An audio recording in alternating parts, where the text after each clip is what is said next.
దేవునికి మహిమ కలుగును గాక. నేటి వాక్యము నిర్గమాకాండము 1వ అధ్యాయము 17వ వచనములో. అయితే ఆ మంత్రసానులు దేవునికి భయపడి అనే మాట అక్కడ వ్రాయబడింది.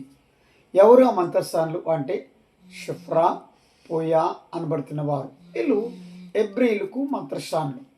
ఈ మాట ఎందుకు చెప్పవలసి వస్తుందంటే, నేటి దినాన చాలామంది తల్లులు పిల్లలను కంటున్నారు, కానీ అదే పిల్లల్ని పేకలు కొయ్యడం, అదే పిల్లల్ని నదిలో తోయడం, అదే పిల్లల్ని గదిలో పెట్టి బంధించి చంపేయడం అని జరుగుతుంది.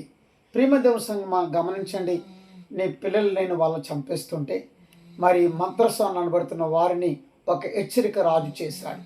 ఏమనంటే, ఈ పిల్లల్ని ఎవరైనా మగవాడు పుడితే చంపేయండి అని. కానీ ఆ మంత్రసానులు దేవునికి భయపడ్డారు. మరి నువ్వు ఎందుకు భయపడతలేదు? ఎందుకు మీ పిల్లల్ని చంపేసుకుంటున్నారు?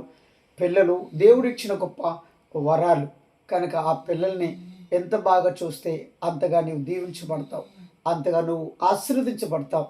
షిఫ్రా, పూయ లాంటి వారు ఎంత దేవునికి భయపడ్డారో మనము కూడా భయపడి మన పిల్లల్ని భద్రంగా పెంచుదాం, వారిని ఒక ప్రయోజకులు చేద్దాం. ఎటు మాట దేవుడు దీవించి ఆశీర్వదించునుగాక. ఆమేన్.